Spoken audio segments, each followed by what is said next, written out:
positif. Budaya positif kalau di kurikulum guru penggerak ini banyak sekali. Nah, dalam waktu 1 jam saya berusaha untuk menyarikan intisari dari budaya positif, dan itu yang mau saya sharingkan, dan mudah-mudahan kita bisa berproses dan mempraktekkan ini sesama kita antar guru dan terutama untuk peserta didik kita. Seperti biasa Bapak Ibu, masih ingat kan untuk tepuk itu? Tepuk yang pernah kita belajar. Selamat pagi, 1 kali ya. Selamat pagi. Selamat siang 2 kali. Selamat sore pakai irama. Ya, selamat sore. Kalau malam hari? Iya. Tidak. Ya, tidak ya. Gerak sesuai tapi tidak tidak sampai tidak sampai nempel seperti Andre ya. Oke, ya, Bapak seperti itu. Dah ice breaking itu akan kita lakukan bila kita sudah mulai redup-redup, karena ini kan ya cuaca mendukung Bapak Ibu.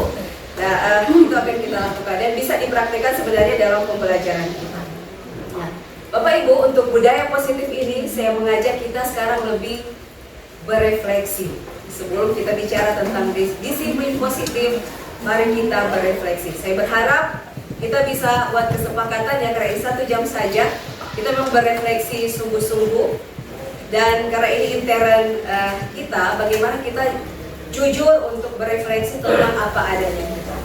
Saya mulai dengan pertanyaan yang pertama ini, Bapak Ibu. Motivasi saya menjadi guru pertama. Jadi motivasi Bapak Ibu menjadi guru. Nah, hal yang spontan terpikir motivasi kita menjadi guru itu kira-kira apa? Dari Andre dulu sebagai satu guru senior. Motivasi menjadi guru apa, Ner? Saya dapat duit. Ya, bisa untuk dapat duit. Duit itu digunakan untuk apa, Ner? Untuk keluarga. Itu salah satu motivasi. Kalau Ibu Terry, motivasi menjadi guru. Karena memang cita-cita dari kecil sampai SMA suka jadi guru. Jadi kuliah ambil jurusan untuk jadi guru. Jadi kalau Ibu Terry, karena cita-cita dari kecil ingin menjadi guru. Waktu itu Ibu Terry memutuskan untuk menjadi guru. Apakah karena melihat ada guru yang menginspirasi, atau melihat kenyataan misalkan anak-anak tidak belajar, atau apa yang memicu Ibu Terry sehingga memutuskan saya mau jadi guru? Yang pertama karena saya lihat guru itu ada di hari libur waktu itu. Hari libur, jadi liburnya itu digunakan untuk keluarga, pelayanan untuk keluarga. Jadi saya ambil untuk jurusan, kalau nanti kuliah jurusan guru, sampai yang untuk guru supaya ada hari libur untuk keluarga. Jadi guru selain memang suka jadi guru, berarti melihat ada libur untuk yang ada tambahan. Yang kedua adalah faktor ekonomi, karena memang dari awalnya saya mengambil saya kuliah ambil diploma 3, nanti sudah berjalan kemudian melanjutkan untuk S1. Terima kasih Bu Terry. Bu Lisa.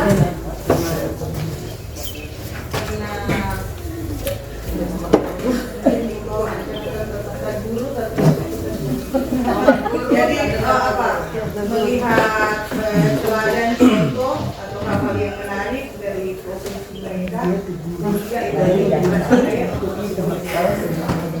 Terima kasih Bu Lisa. Terima kasih. Karena kata guru itu, ini kita juga berpaham guru SD. Karena kata guru itu identik dengan mendidik, makanya saya ingin sekali supaya saya ingin mengabdikan diri saya dunia pendidikan untuk memanusiakan anak bangsa. Terima kasih. Terima kasih Ibu Moyu. Ini terakhir dari Ibu Kepala Sekolah. Iya. Jadi kalau kita memang basic pertamanya dari SMP, saya memang suka mengajar, karena memang kita tinggal di sebuah desa yang memang dari desa saya itu mau ke kiri atau mau ke kanan harus ditempuh dengan 8 km, itu jalan kaki dulu ya. Sehingga waktu saya saya sekolah, saya tidak ambil SMA, tetapi saya mengambil sekolah pendidikan guru. Jadi memang basic pertamanya memang sudah ada guru, sudah jadi seperti itu. Dan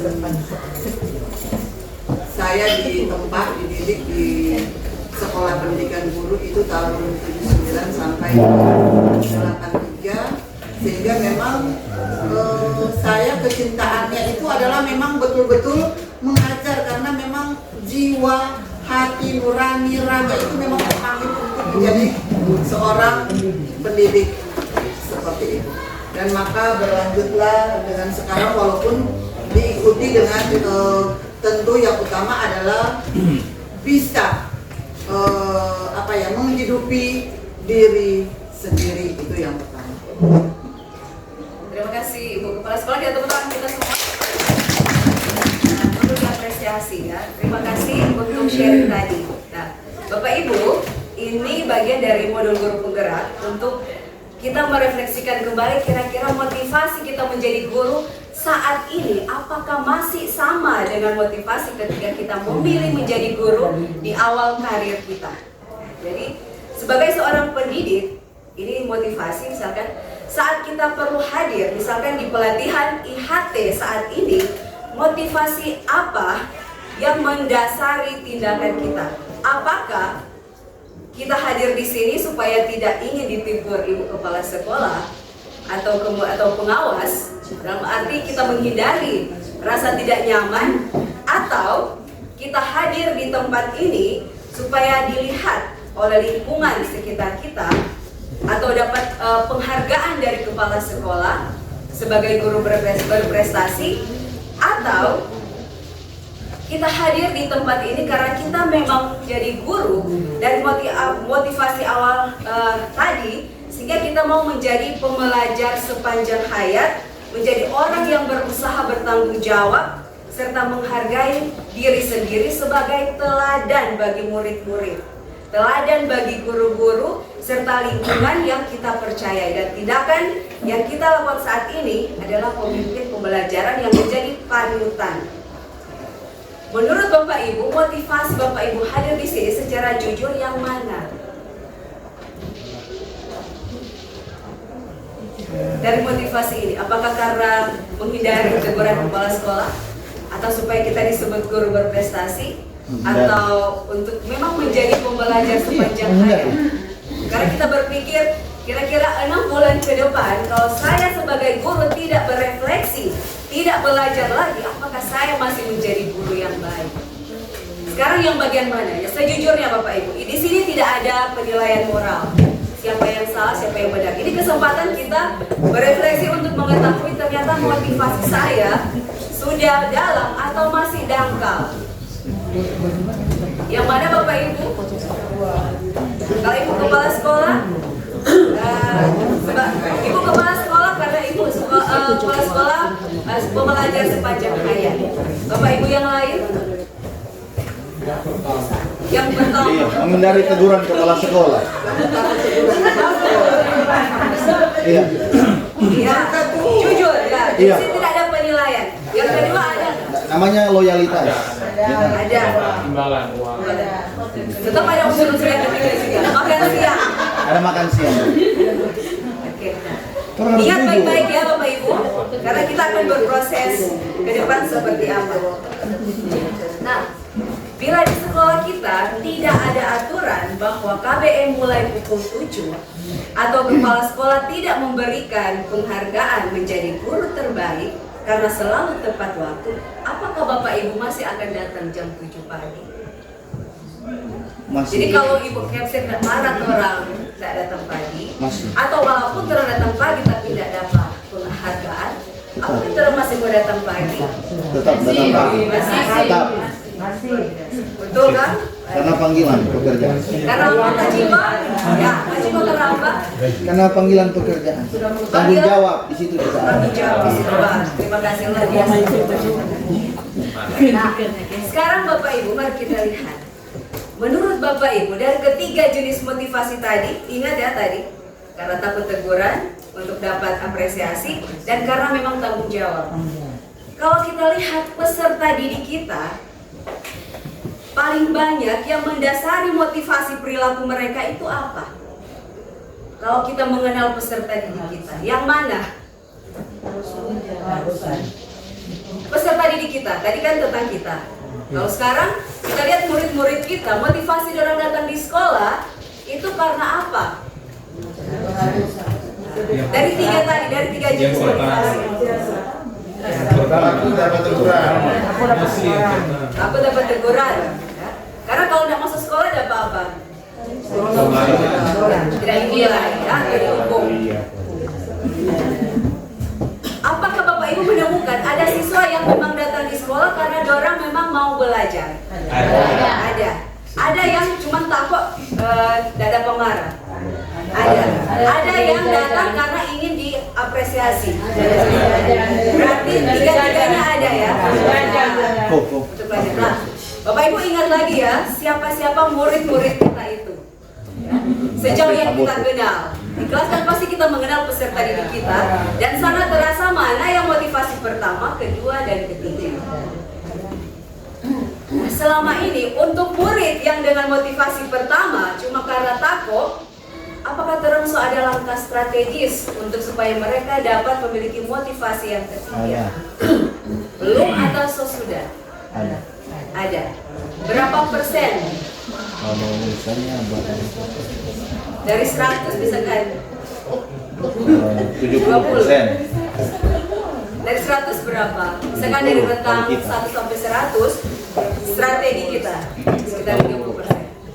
Minimal sudah ada ya yang kita strategi yang sudah bisa dibuat. Nah, menurut Bapak Ibu, kira-kira nilai-nilai atau kebajikan apa yang Bapak Ibu rasakan penting saat ini untuk ditanamkan kepada anak-anak kita? Nilai kebajikan apa yang menurut Bapak Ibu rasa ini penting sekali ditanamkan ke orang anak? Disiplin, kejujuran, tanggung jawab, kesadaran, sopan santun, paling penting kebijakan itu. semua. Ini kebijakan universal, berkarakter.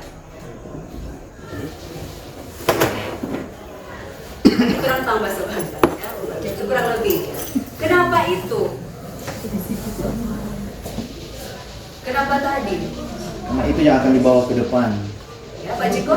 Kalau untuk kita pribadi, yang akan dibawa ke depan itu bukan masalah nilai, tetapi semua sikap yang ada itu. Ini akan berdampak untuk masa Iya, depan. untuk ke depan. Kalau Ibu Mimi, kenapa sopan santun? Itu penting, ya kan?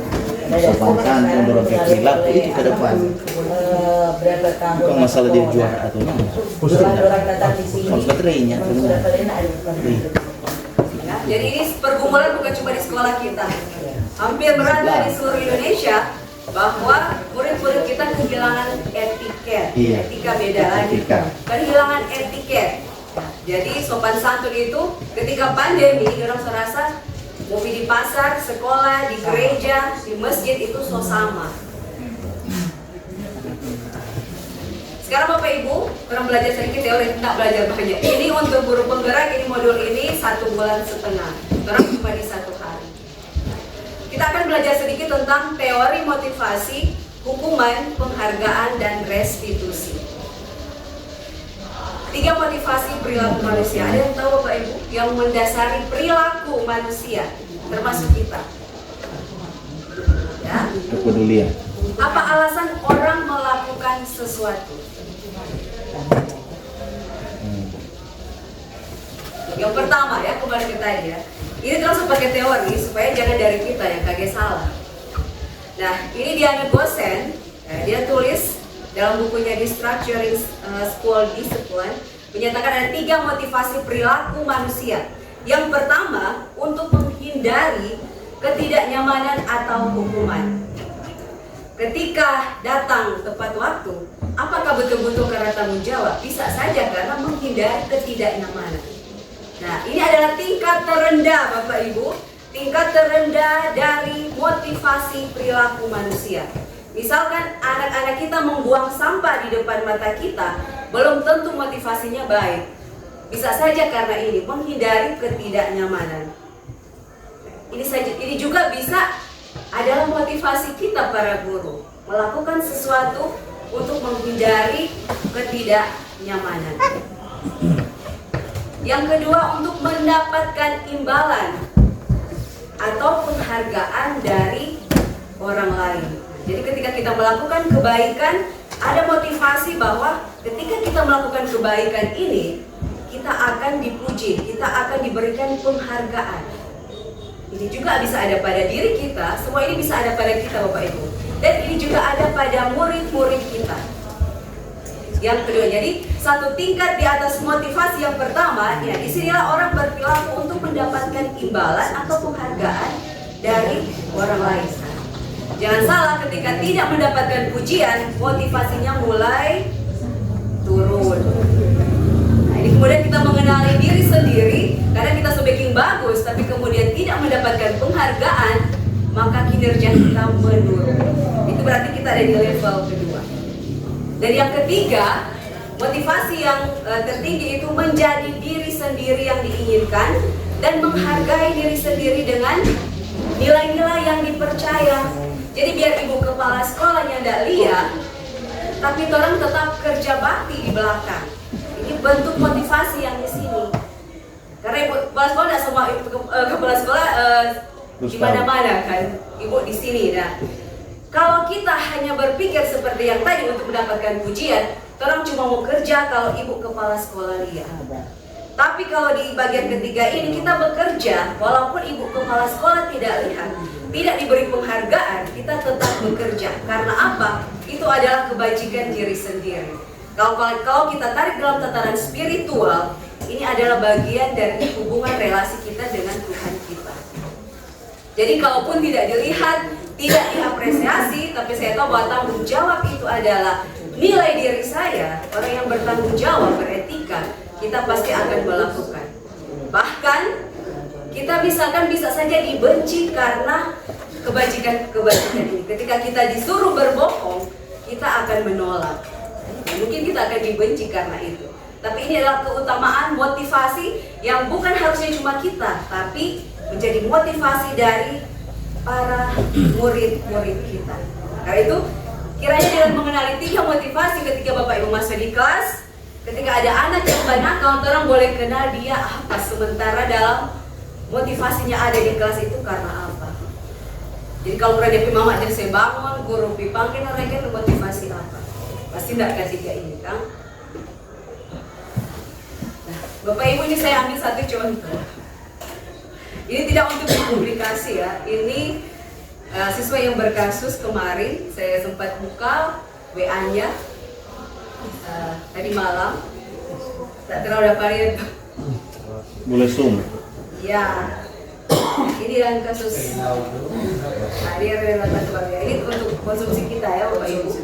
Saya buka WA-nya dan menemukan kira-kira murid dengan status-status seperti ini itu sebenarnya dia ada kebutuhan apa. Itu yang kadang orang kita kenali. Orang suka kasih hukuman, konsekuensi, tapi orang tidak kenal apa yang dia sebenarnya dia kebutuhan apa. Nah ini contoh-contoh yang kita capture dari dia WA. Facebook. Ini mungkin nanti orang bahas kalau ada waktu untuk restitusi. Ini cuma untuk jadi Bapak Ibu. Nah, sekarang kita akan mendeteksi Bapak Ibu pemahaman kita tentang hukuman, konsekuensi, dan restitusi. Untuk kurikulum Merdeka, kita didorong untuk tidak menghukum, jadi konsekuensi, bahkan harusnya restitusi. Sekarang dalam tes dulu, pemahaman tentang hukuman dan restitusi itu seberapa besar. Bapak Ibu boleh catat, Bapak Ibu benar di berapa benar. Mencatat 100 kali di dalam buku kalimat, saya tidak akan terlambat lagi karena terlambat sekolah. Murid ini misalkan, itu sanksi, konsekuensi atau hukuman? Bapak Ibu boleh catat sendiri, nomor 1 udah pilih apa? Hukuman itu. Jadi pakai A aja kalau sanksi, konsekuensi, B hukuman. Cuma 2 pilihan itu. Lari mengelilingi lapangan basket 2 kali karena terlambat hadir di sekolah, itu sanksi atau hukuman? Konsekuensi atau hukuman? Konsekuensi atau hukuman? Membersihkan coretan yang dibuatnya di meja tulis, itu hukuman atau konsekuensi? Sanksi. Konsekuensi. Murid diminta push up 15 kali karena tidak menggunakan masker ke sekolah, Adalah itu apa? konsekuensi. Jadi kalau murid tak pakai masker, orang suruh push up, itu termasuk apa? Berikut, mengganti kertas tugas teman yang telah dicoret-coret, termasuk. Ikut, berjemur di lapangan basket pukul 12 siang karena mengobrol dengan teman, itu apa? Lanjut. Murid diminta bertelanjang kaki sepanjang hari karena tidak menggunakan sepatu warna hitam sesuai peraturan sekolah, itu sanksi atau konsekuensi atau Lanjut. hukuman? Konsekuensi. Berdiri di depan kelas sambil mengangkat kaki satu karena tidak bisa menjawab pertanyaan. Lanjut. Membersihkan tumpahan air di meja tulis karena tersenggol pada saat belajar. Konsekuensi. Kehilangan 10 menit jam istirahat untuk mengerjakan tugas karena terlambat datang dan tertinggal pelajaran selama 10 menit. Konsekuensi atau hukuman? Duduk di bangku di pinggir lapangan pada jam istirahat tidak diizinkan bermain oleh guru piket karena mencederai teman saat bermain di lapangan, itu hukuman atau konsekuensi? Konsekuensi itu atau Terlambat hadir di pembelajaran dari 15 menit dan diminta untuk tinggal 15 menit sesudah kelas, usai untuk membahas ketertinggalan pembelajaran. konsekuensi. Lari mengelilingi lapangan basket 2 kali karena terlambat 10 menit untuk pelajaran PJOK. Konsekuensi atau hukuman? Membersihkan WC sekolah karena mematahkan pensil kawan. Kalau lihat dari pertama Pak Ibu. Jadi kalau ini apa? Mencetak 100 kali. Hukuman itu. Hukuman. Hukuman? Iya. Dia bisa konsekuensi dan juga bisa hukuman. Jadi tergantung bagaimana Bapak Ibu menyampaikan nilai di balik hukuman dan konsekuensi itu kepada murid. Konsekuensi berarti segala sesuatu. Mengelilingi lapangan 2 kali terlambat, Tapi dilanggar. hukuman. Iya. Ya, hukuman. Membersihkan coretan, Konsekuensi. konsekuensi. Push up, hukuman. Ini konsekuensi. Ini hukuman. Ini hukuman. Ini hukuman. Ini hukuman. Kalau ini konsekuensi. Konsekuensi. Ini konsekuensi. Ini konsekuensi. Kalau ini bisa dulu. ini PJOK, berarti sementara praktek. Boleh nggak anak lari-lari? Bisa. Boleh, berarti ini konsekuensi. Kecuali yang tadi bukan pelajaran PJOK, terang kasih lari, itu hukuman. Tapi ini pelajaran PJOK. Ini Hukuman. hukuman. Nah, jadi Bapak Ibu. Dan sebagai seorang guru, ketika murid melakukan kesalahan, tindakan yang akan kita lakukan, rata-rata menunjukkan kesalahannya dan memintanya melihat kesalahannya baik-baik.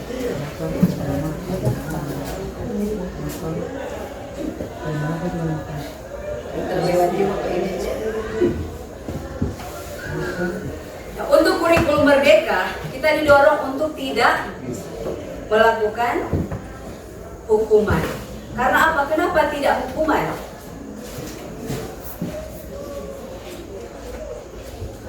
kalau orang beasiswa tiap hari di apel, tadi kita udah videokan, atau ya ini video sebenarnya atau ini sementara Mer Andre kasih penyampaian tadi, ini kita sempat foto. Padahal Bapak Ibu setiap hari anak-anak kasih pembinaan, menghormati orang yang sementara berbicara di depan. Ini yang dilakukan oleh anak-anak kita. Mengapa kadang hukuman itu tidak bekerja, tidak efektif pada akhirnya? Karena apa? Menurut Bapak Ibu, ada yang mungkin bisa menyampaikan? Pak Kenny? Kalau dihukum, kenapa hukuman tidak efektif? Kenapa hukuman tidak efektif? Bu Estela? Kemungkinan anak sudah bosan dengan hukuman yang gitu terus atau penyampaian yang gitu. Anak merasa bosan. Bapak Ibu, hukuman itu, kalau Bapak Ibu, misalkan sekarang kita dihukum, karena kita di posisi murid, misalkan kita dapat buka sepatu, misalkan karena tidak pakai sepatu hitam, dalam posisi murid, apa yang murid rasakan? Tidak nyaman, apalagi kecewa, lebih banyak perasaan-perasaan negatif. Menurut Bapak Ibu, itu motivasi ketika dia pakai sepatu itu motivasi ekstrinsik atau intrinsik? Intrinsik motivasi dari dalam diri, ekstrinsik motivasi dari luar. Kira-kira kenapa? Ekstrinsik. Dan Bapak Ibu kita harus ingat, motivasi ekstrinsik itu cuma jangka pendek. DP dampak cuma jangka pendek. Dan siswa justru dengan kemarahan, kesedihan, mungkin tadi orang marah pada orang tapi tidak ditunjukkan. Karena apa? Menghindari rasa tidak nyaman, sehingga mereka sudah datang. Tapi itu tidak berdampak jangka panjang. Nah, untuk budaya positif sesuai materi kita, orang berharap karakter yang orang tumbuhkan, munculkan Pak peserta didik itu jangka panjang. Pak Ciko bilang tadi, disiplin, etika, etiket, ini dan tanggung jawab. Itu bukan supaya mereka cuma punya karakter itu selama masih sekolah di sini. Tapi ketika mereka kuliah dan selanjutnya itu berlaku jangka panjang. Jadi itu terus berbicara etika. Ada orang, ada lia atau nyanda, orang merasa keharusan membuang sampah. Itu harus mereka buat, bukan cuma karena dan Andre Dalia pun dia buang, bukan. Karena nilai kebajikan tadi Bapak Ibu yang terus bilang tadi. Nilai kebajikan itu orang backing bukan cuma karena orang lihat, tapi karena itu tuntutan dari dalam diri. Itu motivasi intrinsik. Termasuk ketika kita berhadapan dengan murid-murid. Tidak semua orang mungkin dapat apresiasi.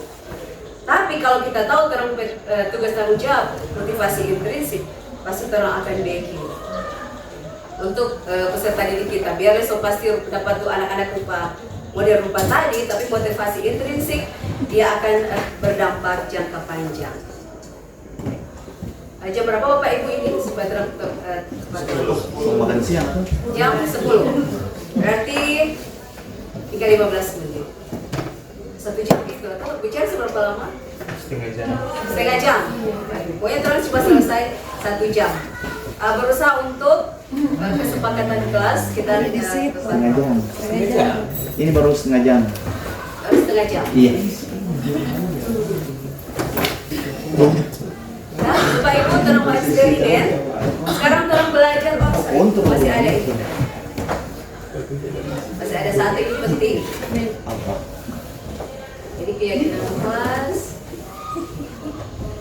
kebutuhan dasar manusia. Ini yang membuat orang tadi mempengaruhi motivasi. Yang pertama itu kebutuhan untuk bertahan hidup. Tidak salah kalau kita jadi guru, orang perlu doi. Karena itu kebutuhan dasar, kebutuhan fisiologis. Kebutuhan rasa nyaman, kalau dingin orang pakai mantel. Itu kebutuhan fisiologis. Itu kebutuhan yang dari 5 kebutuhan ini yang satu-satunya kebutuhan fisiologis. Jadi uang itu kenapa orang bekerja perlu imbalan karena orang punya kebutuhan fisiologis. Untuk bisa bertahan hidup. Ini pun ada pada hewan-hewan untuk bertahan hidup. Yang kedua, kebutuhan kasih sayang dan rasa diterima. Kebutuhan untuk diterima. Biar orang banyak doi Bapak Ibu, kalau orang tidak merasa disayangi, kita akan ada kekosongan. Nah, ini banyak dialami oleh murid-murid kita. Tidak diterima, tidak mendapatkan kasih sayang. Dan jangan sampai orang juga di sini. Mudah-mudahan itu tidak ada di antara kita para guru. Karena ini bahaya sekali seorang guru yang merasa tidak disayang, tidak diterima. Tambalin dada doi. Apalagi pada doi.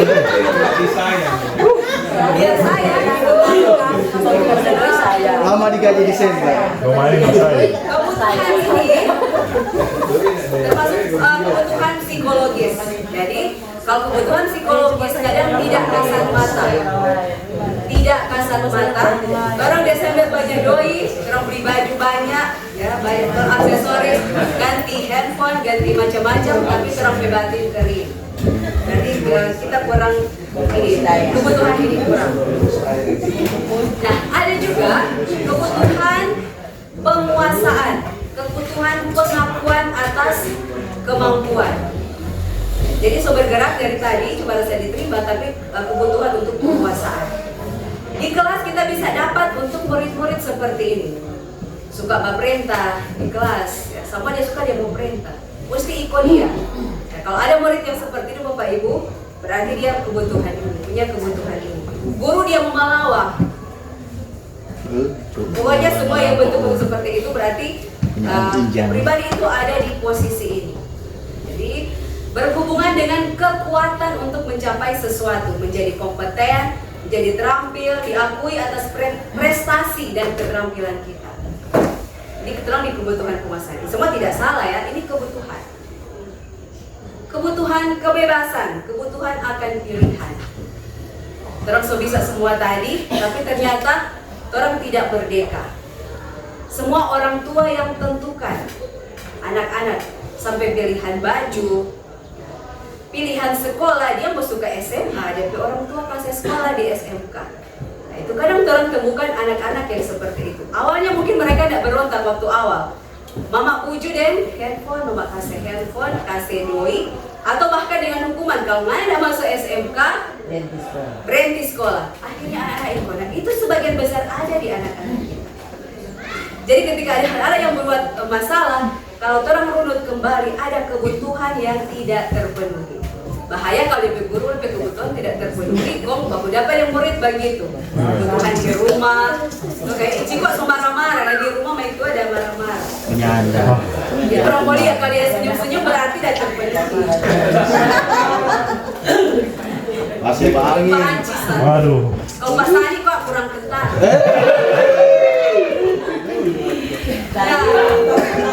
Ada baterai terus. Jadi samar-samar. Apa yang Coba lembur sudah berisi penggerak dari malam.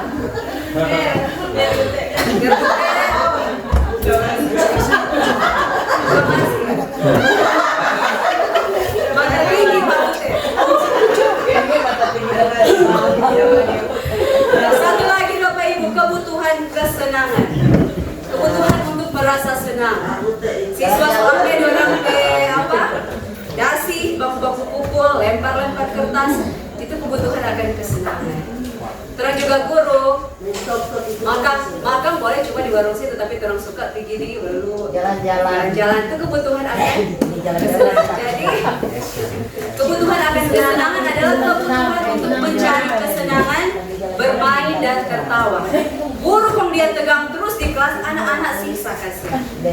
Orang mau baku seduh, orang marah.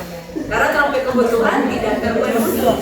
Jadi kalau orang gampang terpicu kemarahan di kelas, terang ingat lagi tapi kebutuhan apa yang tidak terpenuhi saat itu.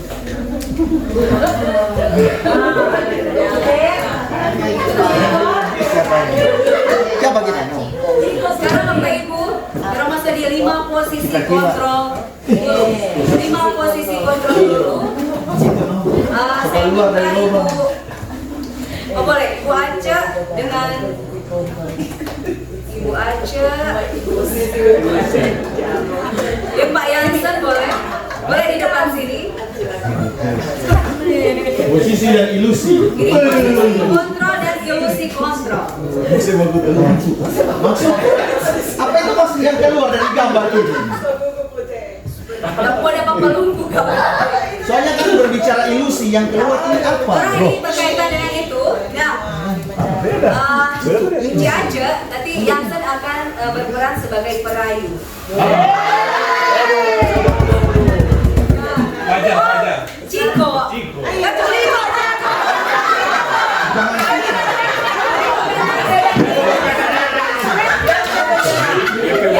Ada tampang perayu.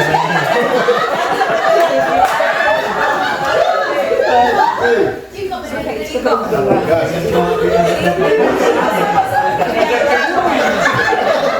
Ibu Aja coba, Ibu Aja bayangkan sesuatu yang sangat berharga yang Ibu Aja punya, apakah itu yang sangat berharga, bisa keluarga, bisa pekerjaan, bisa barang emas, apa saja yang berharga itu. Nah, Ibu Aja pegang, jadi Ibu Aja buka, Ibu Aja pegang tangan. Apa yang berharga itu ada Pak Caca ke tangan. Kalau Caca pegang buat-buat. Yang buat-buat ya, ibaratnya di situ. Ciko petugas, bagaimana caranya merayu Ibu Aja untuk membuka dia ke kepala.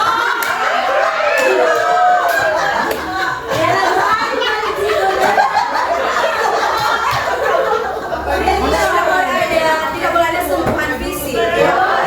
Jadi dengan kata-kata rayu bagaimana Ibu Aja, dia mesti buka sehingga Ibu Aja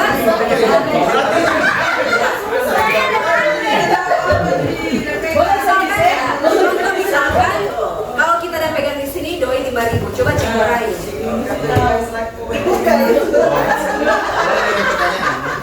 Caranya apa saja? Mau bertanya kayak bagaimana atau memelas? Ini doi 5.000. Paksa. Yang sontong. Doi 5.000. Sekarang Ciko bagaimana?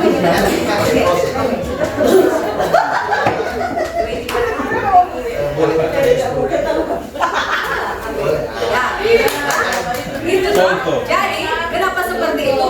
Boleh disebarkan. Sekarang Ibu Aja, mau tahu apa yang di sini? Yang berharga. Oke. Sekarang Ciko, bagaimana caranya Ibu Aja merasa bahwa Ciko bergain ini seimbang dengan yang di tangan Pak Ibu Aja, sehingga Ibu Aja boleh kasih buka. Ya. Oke. Sekarang silahkan tunjukkan kebakaran merayu Anda.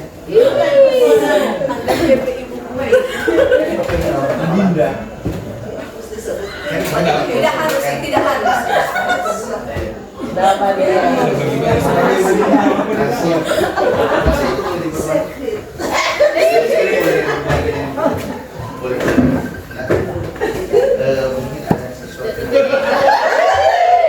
Tapi ini bagian dari rahasia. Jadi boleh minta juga.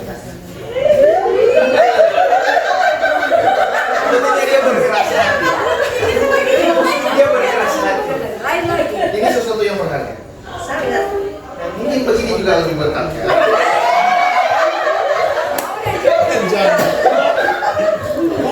Mana mana itu? Satu kali lagi jurus Ibu Aja. Kalau jurusnya Masalah ini, ibu ini.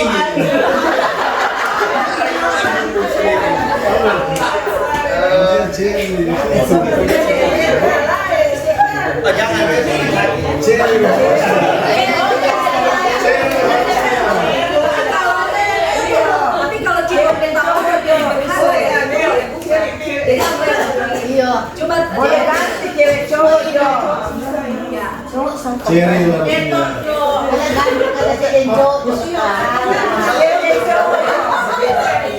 Coba apa yang bisa ditawarkan? Maksudnya apakah uang mau dibayar?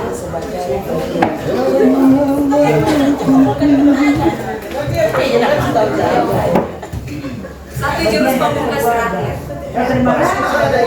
Membalas ke atau apa? Membalas, bisa membalas. Lebih cepat agak Membalas sama dengan gimana menuliskan? Oh, Ya, balamu terserah. Babu melas. Bamulas. Yang berlutut. kayak ibu ke suami ke pasar mengingat saya. Ini cuma baru tuh ibu aja kasih. Coba satu lagi. Kalau lebay. Ada yang mau laki-laki kan ada ke logika. Saya berpikirnya. Baru sekarang ngomongnya. Baru sekarang saya jawab berapa puluh itu. Sesuatu yang berharga yang tidak bisa dibuka. Karena itu tidak bisa dibuka.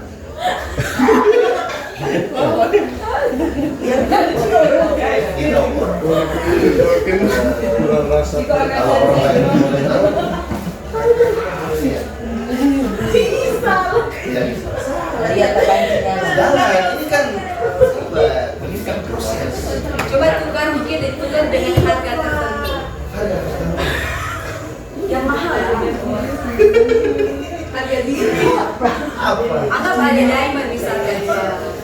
Caca mau kasih nggak itu dengan Ciko kasih Mau ditukarkan dengan sesuatu yang bernilai, bukan seperti uang, Ada baik hati dulu.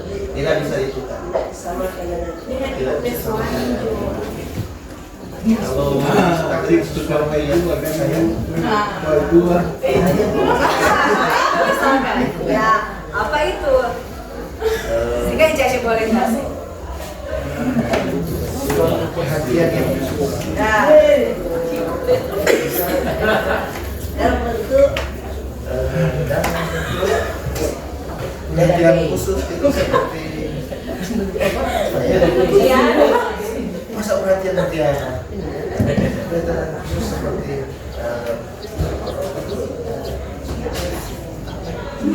ini masalahnya beda umur jauh ini. Kita masih mau flashback.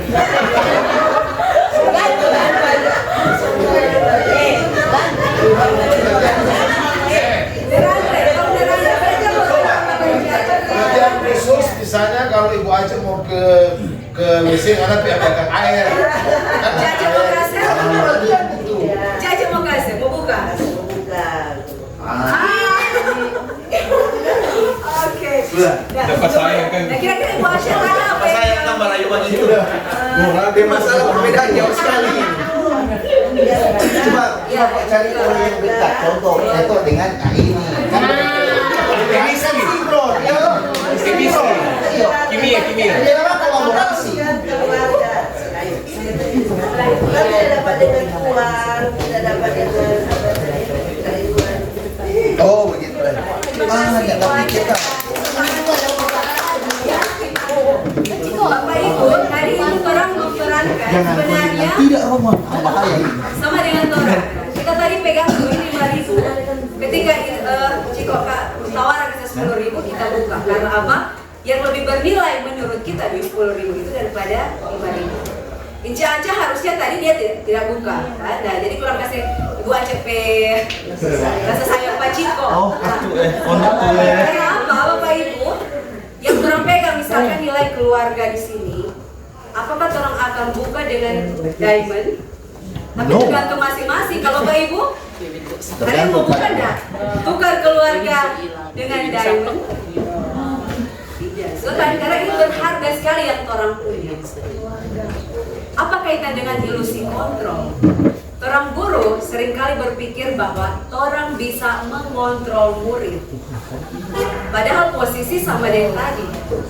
Kalau dorang keras, dorang tahu bahwa apa yang dorang sampaikan ke dorang tidak lebih bernilai dari apa yang dorang rasakan, dorang gak akan membuka hati. Contoh, murid yang pacaran Bapak Ibu, biar dorang selesai belajar di sini, dorang mau putus nggak? Tidak, pasti. Mungkin dibuka-buka 4 orang, yuk. Pada tapinya enggak. Karena apa? Dorang merasa lebih bernilai, dorang yang pertemanan itu daripada hukuman yang mungkin nanti dorang rasa. Itu ilusi kontrol. Orang dewasa tidak serta-merta bisa mengontrol orang yang lebih muda. Termasuk dengan hukuman. Tidak bisa.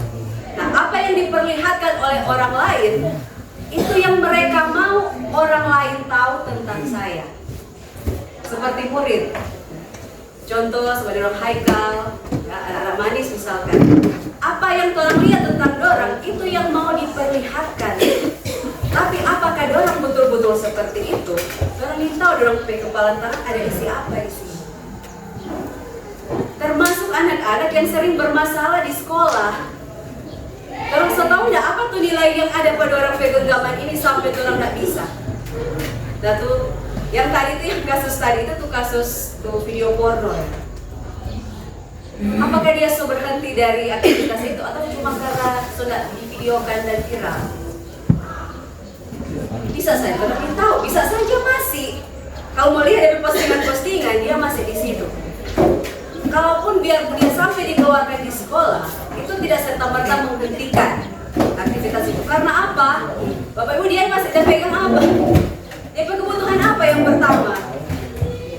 Kebutuhan fisiologis. Hubungan seksual itu bagian dari kebutuhan bertahan hidup. Kalau itu dia rasa lebih nikmat daripada dia datang di sekolah, pasti dia bikin lagi. Nah, karena itu kenapa hukuman itu selalu tidak efektif. Efek jerahnya cuma jangka pendek, tidak jangka panjang. Karena itu sebagai SMKPK terus berusaha untuk konsekuensi. Dan supaya membuat konsekuensi, orang mesti bikin kesepakatan kelas dan keyakinan kelas. Termasuk kesepakatan sekolah dan keyakinan sekolah. Sehingga kenapa backing itu? Supaya yang making aturan murid dengan guru yang tahu, bukan cuma murid. Kalau hukuman itu cuma satu arah. Guru yang sekolah sudah tentukan, anak-anak tinggal mau ikut. Tapi kalau konsekuensi, orang duduk bersama dengan murid. Kalau backing video porno, apa yang orang backing sana? Konsekuensinya apa? Dorang tahu dalam arti ini siswa dilibatkan. Nah, ini tidak perlu baca semua Bapak Ibu. Nah, sekarang 5 posisi kontrol guru.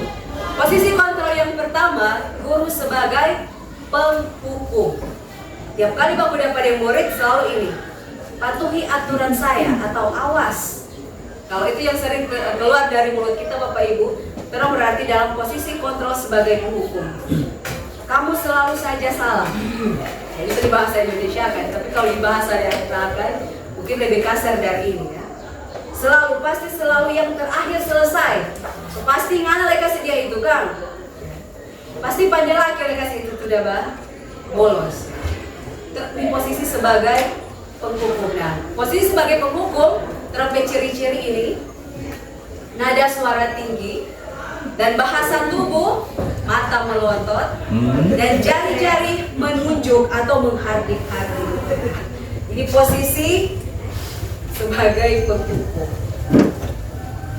Kalau orang jadi posisi sebagai penghukum, orang tanya pada diri sendiri ini, bagaimana perasaan murid bila guru berbicara seperti itu pada saat murid datang terlambat? Kira-kira kalau orang berperilaku begitu, apa perasaan murid? Kemungkinan murid akan marah dan mendendam atau bersifat agresif. Bisa jadi sesudah dia kembali duduk, murid akan mencoret buku-bukunya atau meja tulis. Lebih buruk lagi, sepulang sekolah, murid melihat motor atau mobil Bapak Ibu guru dan segera menggores kendaraan dengan paku. Ini kalau terjadi penghukum dengan nada suara tadi, ya, yang ini, mata melotot, menunjuk-nunjuk dengan jari, itu menyebabkan hal ini kepada murid-murid kita. Ini dalam posisi sebagai penghukum. Jadi harus ingat, pertama penghukum. Kedua, si pembuat rasa bersalah. Kalau ada murid yang terlambat, orang bisa, tolong Pak, lu suka ibu tuh kayak sedang pemarah. Mau tidak sayang orang tua. Ini kita di posisi sebagai si pembuat rasa bersalah. Kita mau bikin anak rasa bersalah supaya dia tidak mengulang lagi itu kejadian itu. Si pembuat rasa bersalah. Berapa kali dan ibu kasih tahu pangalan dan kalau ada orang tua tahu apa yang orang tua punya perasaan kan? si pembuat rasa bersalah. Anak-anak sini. Di posisi ini Bapak Ibu, murid akan memiliki penilaian diri yang buruk tentang diri sendiri. Orang merasa gagal, tidak berharga, dan telah mengecewakan orang-orang yang disayangi. Yang tidak berkebutuhan bukan itu. Nah, terang pasti tidak akan membuat anak-anak kita gagal. Teman, dalam posisi sebagai teman. Yang ketiga tadi, pertama penghukum, kedua si pembuat rasa bersalah, yang ketiga posisi teman. Kalau di sini batamang pemasalah dari murid, karena di Baroko sesama macam aja sana. Dengan embel-embel bahwa dengan cara begitu, berapa batamang dari kita, beribut traktir, buka begitu, ya apa dia buka di situ, kita tahu mereka yang pada di situ. Orang memposisikan diri sebagai teman, pada ada beda. Orang ibu pak, berapa kan nama pak? Orang ibu makan cookies boleh? Ada mangga di rumah, ada antonium di rumah, ibu pak sekali. Jadi kita memposisikan diri sebagai teman. Bapak ibu kalau terang semua kasih nilai pak murid seperti ini, so itu dilema etis nanti. Nah, ketika orang di posisi ini sobat tamang dia murid, kok bapak ibu jadi guru PG di muka kontur orang suruh dia berdiri, apa yang dia merasakan? Dia akan merasa dikecewakan. Bilang ke batamang, tadi kamu ada pikobong dah ambil ayam 4 orang ini. Jadi gitu tuh, tapi kamu pipas apa pikobong? Ini jadi orang pinaras deh kan. Masa akan sama kalau datang di sekolah ada merah gitu misalkan. Jadi terjebak di sini ya sebagai teman. Ada yang sebagai pemantau. Guru sebagai pemantau lebih banyak misalkan ketika dia murid masuk dari sana, di pikiran dia langsung muncul peraturan apa yang dia langgar. Oh, sepatu. Atau di kelas. Nah, boleh dia bisa bubar ribut. Guru sebagai pemantau. Setahu tuh aturan di sana, ada tempel di ruang guru. Rok mesti dibawa lutut, si pemantau. Dia ingat sama tuh aturan sekolah, dan dia bilang sama ke peserta didik yang dia baku dapat sanksi atau konsekuensi apa. Setiap kali begitu. Sedangkan siswa ribut di kelas atau berkelahi di kelas tidak bisa selesaikan sendiri. Overnya di sana, nah, so tahu tuh. Berarti kalau di sini dia punya aturan, kalau ribut di kelas atau berkelahi di kelas, maka kesiswaan. Guru pemantau, selalu padahal orang bisa selesaikan di kelas. Nah, terakhir sebagai manajer. Posisi sebagai manajer, orang tahu permasalahan apa. Nah, ini akan terapkan itu tentang restitusi. Restitusi dengan sudah usah bahas Bapak Ibu, ini jadi panjang nanti orang kalau ada waktu orang terus bahas tentang restitusi. Tapi ini manajer, jadi menjadi manajer orang ada jarak dengan murid, tidak menghukum, tidak membuat rasa bersalah, tapi memberitahukan apa yang dengan prinsip-prinsip coaching. Nah, itu yang kita belajar juga di SMKPK. Prinsip-prinsip coaching dan memfasilitasi dengan tidak langsung menghakimi murid yang melakukan kesalahan. Tapi bukan berarti orang gampang misalkan orang pura-pura akan.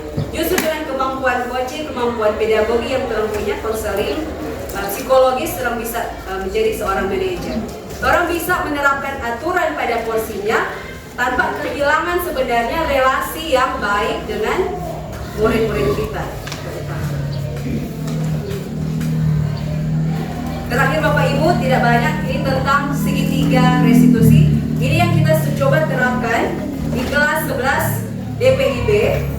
Jadi waktu PPL dan mengajar di DPIB, ya, orang mengeluh bukan cuma PPL, ya, beberapa anak juga mengeluh tentang 2 pasang di situ yang sementara KBM selalu bukan cuma kalau tapi mahasiswa lalu BK masuk, tapi ketika ada guru lain orang berpacaran dengan pakai modus belajar kelompok. Nah, ada yang pacaran di kelas itu, ada yang dari kelas lain yang datang. Nah, rekan-rekan di kelas itu so marah ya, suka, risih. Baru ada murid yang lempar orang dengan kertas, orang pemarah. Jadi ada alibi seolah-olah orang menjadi korban. Itu yang kemudian kita coba terapkan segitiga restitusi. Apa yang kita terapkan? Yang pertama, menstabilkan identitas, stabilize identity. Jadi bagian ini orang boleh tanya apa yang dia buat, ceritakan apa yang dia buat, dan orang sterilkan. Biasanya ketika orang mengurus siswa yang nakal, orang tidak mensterilkan, tidak menstabilkan identitas. Jadi tuh anak itu selalu dalam posisi bersalah. Nah, ketika orang menstabilkan identitas, orang bisa mencatat dan melihat alasan mengapa mereka melakukan itu. Biasanya ada cowok-cowok yang resisten. Ya enggak bu, enggak begitu tuh orang, gitu. Daripada dia marah, ya itu kan. Jadi melawan begitu dah. Tapi ketika identitas yang distabilkan, dia bisa cerita bahwa dan mengakui bahwa betul bahwa dia memang pacaran dan dia pikir di kelas itu. Itu menstabilkan identitas. Kemudian validasi tindakan yang salah. Tidak semua orang melakukan satu kesalahan, seluruh DP kepribadian salah semua. Bisa jadi cuma 1-2 karakter itu yang orang lihat, padahal ada banyak karakter lain. Jadi orang validasi mana yang salah dari murid itu keberadaan. Bisa cuma karena dia tukang bagara, bisa jadi dia kecenderungan fisiologis tadi, ya, yang mungkin dia sudah beki di tempat lain, datang di sekolah gaya lagi dia suka beki. Divalidasi sehingga dia menemukan bahwa ternyata berciuman di sekolah dan di tempat lain itu beda. Fantasinya berbeda. Fantasinya.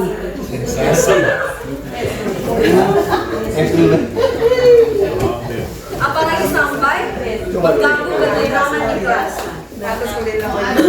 Yang kedua validasi, dan yang terakhir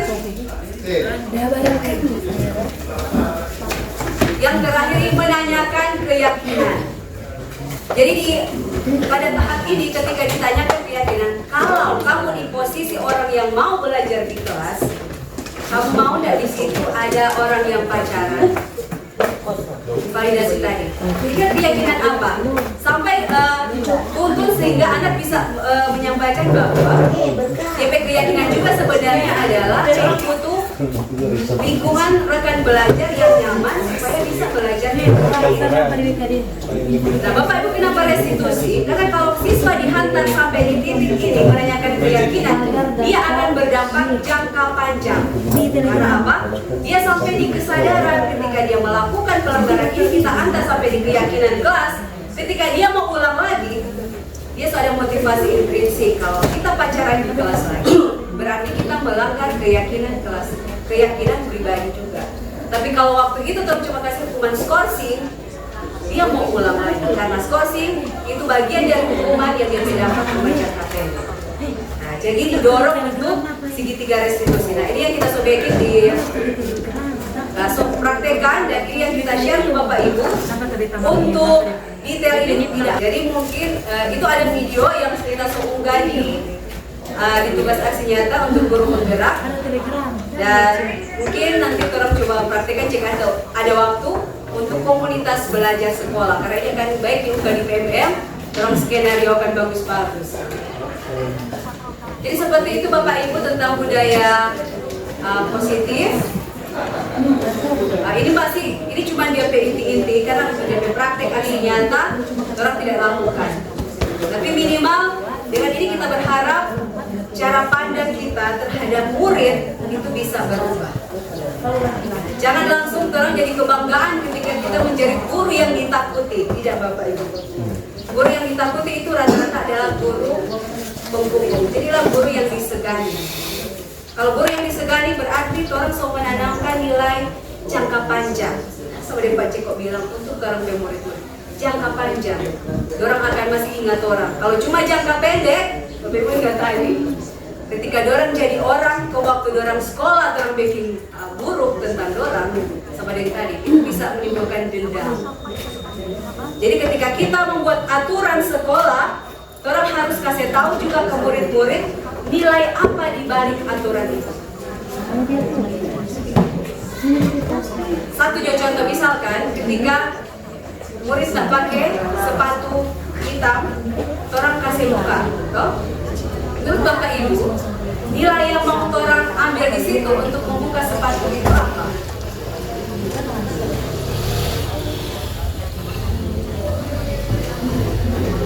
Misalkan murid sudah datang, dia pakai sepatu putih, terus suruh buka 1 hari.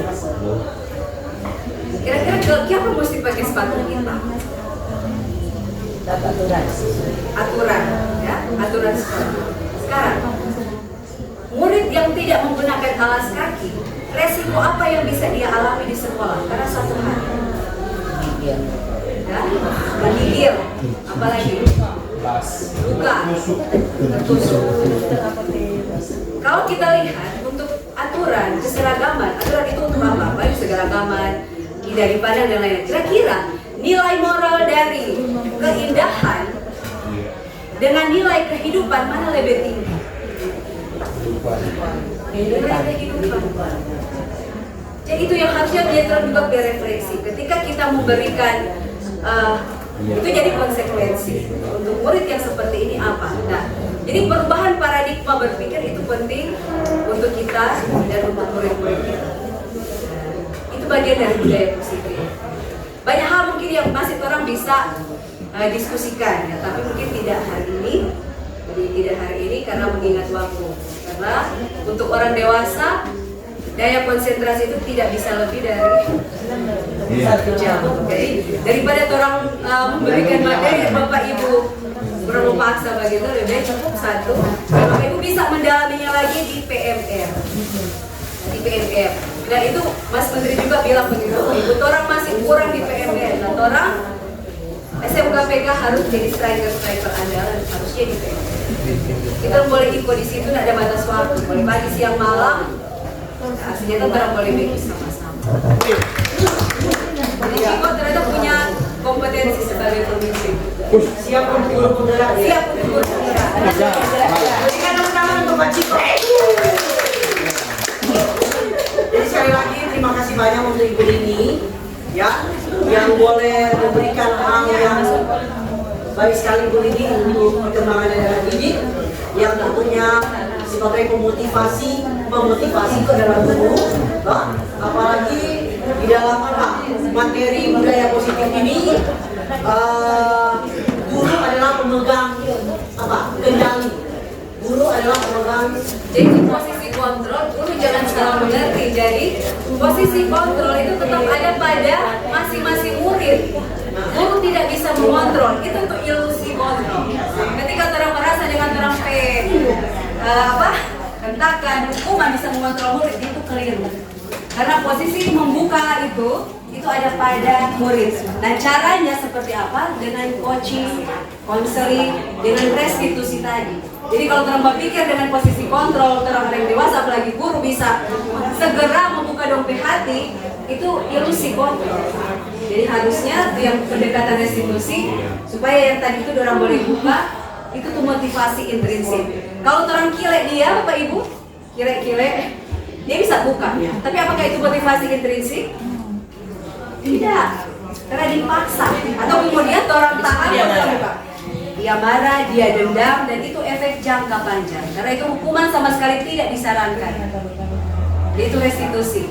Nanti mungkin waktu lain terus belajar khusus untuk teknik-teknik merestitusi murid. Begitu. Ya. Dan saat ini kami berikan kesempatan kepada teman-teman guru untuk memberikan pertanyaan atau ada beberapa hal yang sehubungan dengan budaya positif. Kami persilakan teman-teman guru. Ada? Atau mungkin ada masalah-masalah yang kita hadapi sebagai guru yang dikaitkan dengan problem daripada siswa tersebut, gitu kan? Kalau seringkali kan namanya guru dengan siswa. Siswa tidak selamanya dia manis, guru tidak selamanya dia tenang-tenang saja. Semua ada masalah-masalah yang dihadapi, dia kecil besar. Nah, itu kurang tinggal bagaimana cara orang untuk mencari solusinya. Apakah dengan kekerasan, ya tunggu, apakah dengan pendekatan yaitu apa? Coaching, konseling dan sebagainya. Orang sudah lakukan itu atau belum? Ada pertanyaan? Kami persilakan. Silakan Ibu. Terima kasih atas kesempatan yang diberikan. Ini ada hubungannya dengan rapat kita akhir tahun yang lalu. tentang peserta didik, yaitu peserta didik yang nilainya tidak tuntas. Nah, sehubungan dengan materi saat ini, bagaimana kita memberikan pendekatan pada peserta didik. Nah, sehubungan dengan itu, di mana halnya siswa tersebut tidak memiliki nilai tuntas, dikarenakan kalau dari pribadi saya ada 3 penilaian, di mana itu juga sebagai anjuran dari kepala sekolah, yaitu pertama tentang kehadiran, kemudian yang kedua tentang penugasan, kemudian yang ketiga tentang pelaksanaan ujian. Nah, pelaksanaan ujian dia datang. Kemudian nilai tugas dia tidak pernah masukkan.